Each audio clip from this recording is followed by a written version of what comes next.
दीपावली को लेकर पीएम मोदी का बड़ा संदेश। बोले 500 साल बाद अयोध्या में दीपावली। अयोध्या मंदिर के लिए लाखों लोगों ने बलिदान दिया। इस दिन के इंतजार में कई पीढ़ियां गुजरी। 500 साल बाद अयोध्या में श्री राम जी विराजे हैं। देश ने विकसित भारत का संकल्प लिया है।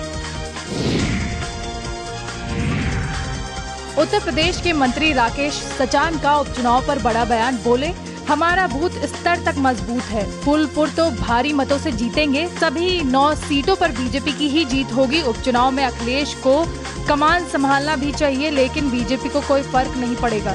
करहल में कड़ा मुकाबला है, संघर्ष होगा, लेकिन जीत बीजेपी की ही होगी।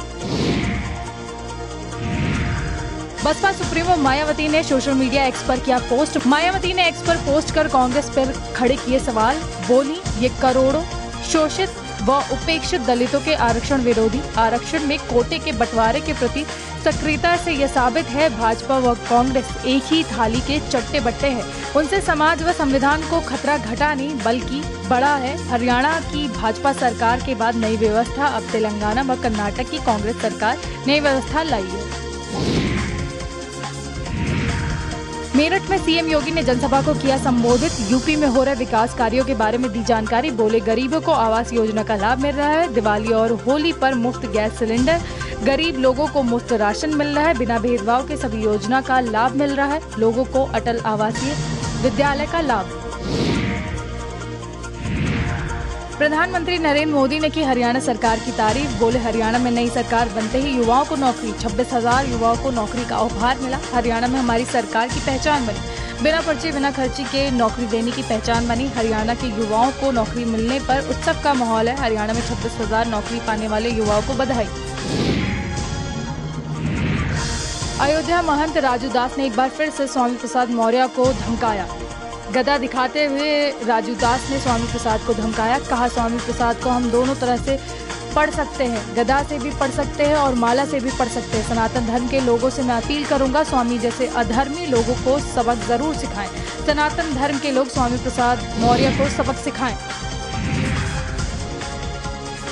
भाजपा प्रदेश महामंत्री सुभाष यदुवंशी का बड़ा बयान। उपचुनाव के सभी सीटों पर बीजेपी की तैयारी पूरी है। हम सभी सीटों पर चुनाव जीत रहे हैं। भाजपा के कार्यकर्ता घर घर पहुंच रहे हैं। गाजियाबाद कोर्ट में जमकर हंगामा और बवाल। जिला जज के कोर्ट के बाहर भारी पुलिस फोर्स तैनात। वकीलों पर पुलिस ने कोर्ट परिसर में किया लाठीचार्ज। नाराज वकीलों ने भी पुलिस पर किया पथराव। जिला न्यायालय परिसर में जमकर हंगामा। वकीलों ने कोर्ट परिसर में पथराव और तोड़फोड़ भी किया। जिला जज ने मौके पर पुलिस फोर्स बुलाई। एक केस की सुनवाई के दौरान हुआ था हंगामा। कन्नौज में पूर्व सपा नेता नवाब सिंह यादव पर आरोप हुए तय। पॉक्सो कोर्ट में पुलिस के लगाए गए सभी आरोप पर चलेगा ट्रायल। नवाब के अधिवक्ता ने कई धाराओं पर जताई थी आपत्ति। शासकीय अधिवक्ता नवीन दुबे के मामले को लेकर बोले कोर्ट ने बुआ और नीलू पर भी आरोप तय किए हैं। कोर्ट पुलिस के लगाए गए आरोपों पर करेगी सुनवाई। 12 नवंबर से नाबालिग से दुष्कर्म मामले में शुरू होगा ट्रायल। नोएडा से मुंबई पुलिस ने युवक को किया गिरफ्तार। जिशान सिद्दीकी और सलमान को दी थी धमकी। आरोपी के लॉरेंस गैंग से जुड़े होने की आशंका। मुंबई पुलिस ने नोएडा से की युवक की गिरफ्तारी। आरोपी युवक तैयब खान नोएडा से गिरफ्तार। सलमान खान को धमकी देने वाला गिरफ्तार। आरोपी को मुंबई पुलिस लेकर हुई रवाना। सूरजपुर कोर्ट में पेशी के बाद निकली पुलिस। सूरजपुर कोर्ट से मिली 4 दिन की ट्रांजिट रिमांड। आरोपी ने मुंबई कंट्रोल रूम के कॉल करके धमकी दी थी। सलमान खान जिशान सिद्दीकी को मारने की धमकी दी थी। आरोपी ने 10 करोड़ की रंगदारी भी मांगी थी। लखनऊ में पुलिस कस्टडी में मोहित पांडे की मौत का मामला। यूपी कांग्रेस प्रदेश अध्यक्ष अजय राय पीड़ित परिवार से मिलने पहुंचे। कानूनी मदद के लिए कांग्रेस पीड़ितों के साथ है, ये अजय राय ने बोला। मुआवजे से परिवार का बच्चा वापस नहीं आ जाएगा, ये उन्होंने सरकार पर हमला किया। राजधानी में पुलिस कस्टडी में 2 की मौत हो चुकी है। पूरे उत्तर प्रदेश में जंगलराज कायम है। प्रदेश में मिट्टी के दिए बनाने वालों की दिवाली भी फीकी। चाइनीज दियों और झालरों से घट रही डिमांड। चाइनीज दियों के बीच मिट्टी के दिए कम बिक रहे। मिट्टी के दीपक की रोशनी धीमी पड़ रही। चाइनीज दिए आर्टिफिशियल दियों के बढ़ते चलन से लोग परेशान। मिट्टी सहित दूसरे सामानों की बढ़ती कीमतों से घटी डिमांड। मिट्टी के दियों की डिमांड साल दर साल घटती जा रही। दीपावली में मिट्टी के दियों को बनाने वाले का रोजगार फीका। त्योहार के मौके पर गाड़ियों के फैंसी नंबर की लगी लाखों की बोली। धनतेरस और दीपावली के मौके पर लगी बोली। यूपी 32 PY 0001 के लिए सबसे महंगी बोली। लग्जरी वाहन खरीदने वाले के लिए 21 लाख तक की बोली। 33,000 से शुरू होकर 21 लाख तक पहुंची बोली। उत्तराखंड वक्फ बोर्ड के अध्यक्ष शादाब शम्स का बयान। जेपीसी के सामने मैंने सारी बात रखी है। सेना किसी धर्म जाति की नहीं होती। यूसीसी को लेकर भी जेपीसी में बात रखी है। वक्फ बोर्ड की आज जरूरत ही नहीं है। एक जैसा कानून हो, एक जैसा सबके लिए अवसर हो। आज मुस्लिम समाज को डराने का काम किया जा रहा है। केरल के कासरगोड में पटाखा विस्फोट को लेकर प्रियंका गांधी ने किया पोस्ट। लिखा, कासरगोड में दुखद पटाखा विस्फोट से बहुत परेशान हूँ, जिसमें सैकड़ों लोग घायल हो गए हैं। कई लोगों की हालत गंभीर है। इस कठिन समय में मेरी संवेदना उनके साथ है। प्रार्थनाएं उन घायलों और उनके परिवार के साथ है। कार्यकर्ताओं से राहत प्रयासों में जुटने की आग्रह मैं करती हूँ। सभी प्रभावित लोगों के पूर्ण स्वस्थ होने की भी कामना करती हूँ।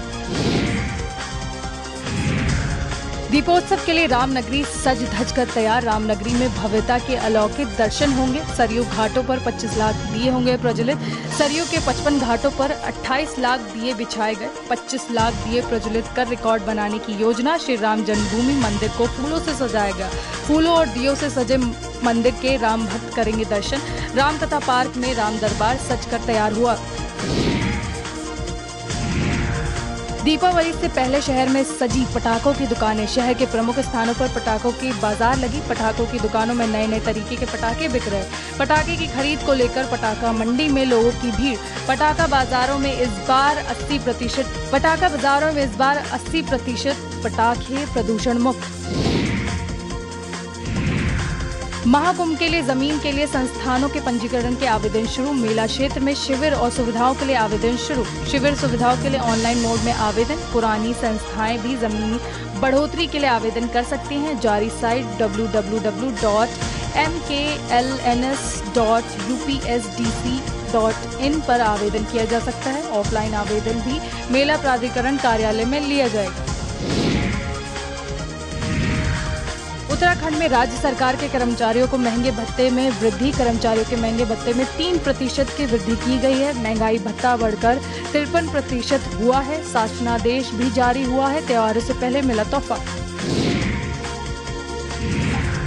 बद्रीनाथ धाम में 1 नवंबर को मनाई जाएगी दीपावली। दीपावली पर 8 क्विंटल फूलों से सजेगा बद्रीनाथ धाम। दीपावली को लेकर लोगों में कुछ भ्रम की स्थिति है। पंचांग और धार्मिक रीति रिवाज के अनुसार मनाई जाएगी दीपावली। मंदिर को 8 क्विंटल फूलों से सजाया गया है। BKTC ने बद्रीनाथ धाम के दीपावली की तैयारी शुरू कर दी है। बद्रीनाथ में 1 नवंबर को दीपावली मनाई जाएगी। बद्रीनाथ धाम में श्रद्धालु दीपावली मनाने पहुँच रहे हैं।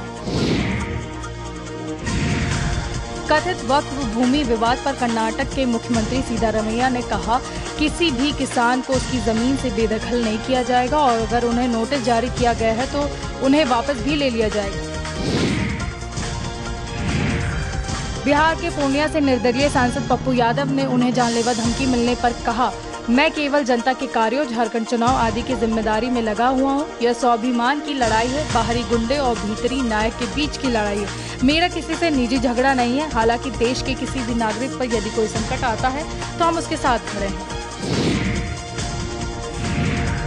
अजीत पवार के खिलाफ बारामती विधानसभा सीट से योगेंद्र पवार की उम्मीदवारी पर एनसीपी-एससीपी प्रमुख शरद पवार ने कहा, चाहे अजीत पवार हो या योगेंद्र पवार हो, लोकतंत्र में हर किसी को चुनाव लड़ने का अधिकार है। इसका शांतिपूर्ण मुकाबला करना चाहिए और अपनी नीतियों को जनता के सामने रखने का प्रयास करना चाहिए। वायरल हो रहे वीडियो पर कथावाचक जया किशोरी का आया बयान। जया किशोरी ने कहा, वह बैग कस्टमाइज बैग है और उसमें कहीं भी लेदर नहीं है। कस्टमाइज का मतलब होता है कि आप इसे अपनी मर्जी से बनवा सकते हैं, इसलिए इस पर मेरा नाम भी लिखा है।